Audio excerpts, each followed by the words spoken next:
にちは。今回はジモティーで無料で手に入れたこの机を自分好みの感じにリメイクしていきます。よーく見ると変な模様があったのでコーティングを全部削り取ってしまおうと思います。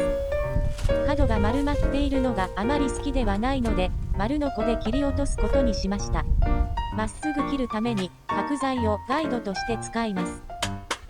ちなみにこの角材は俯瞰撮影用の道具を作るのに使用したものです。概要欄にリンクを貼っておくのでよければぜひ見てください。話は戻ってこの机のリメイクですが、実はこの時すでにすごく初歩的なミスを犯しています。皆様はお気づきでしょうか？そうです、その通りです。ガイドの角材が分厚すぎて丸ノコを走らせることができないのです。動画の中の人はまだ気づいていません。悠長に丸ノコを使う準備を進めています。はい、今やっと気づきました。DIY 歴も長いのになんて恥ずかしいんでしょう。どうにかできないかと悪あがきをしていますが、どうにもできるわけがないのでおとなしく諦めるしかありません。次は付属のガイドを使う作戦をとってみました。が、ここでも初歩的なミスを犯します。机の角が丸まっているのでガイドがうまく機能しないのです。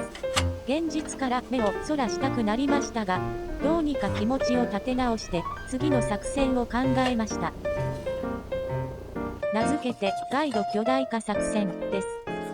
ガイドの先端に端材を取り付け、机の角の丸まった部分の最深部へ届くようにします。もしかしてガイドについているこの穴ってこうやって使うのが本来の使い方だったりするんじゃないかなんてことを思い始めた丸ノコ歴5年目の春です。こんな感じに巨大化させました。丸まった角にもうまく対応できるようになりました。角を切り落としていきます。巨大化したガイドがうまく機能してくれました。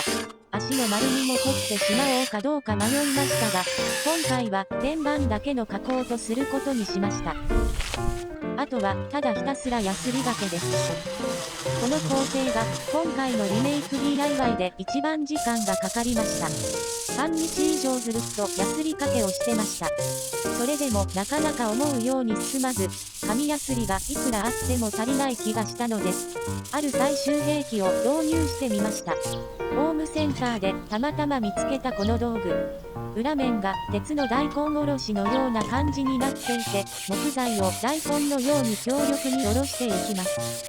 ちょっと強力すぎるような気もしますが、短時間でかなり削ることができました。足のコーティングもすべて削り取り、ワックスを塗れば完成です。椅子も合わせてリメイクしておきました。ご視聴ありがとうございました。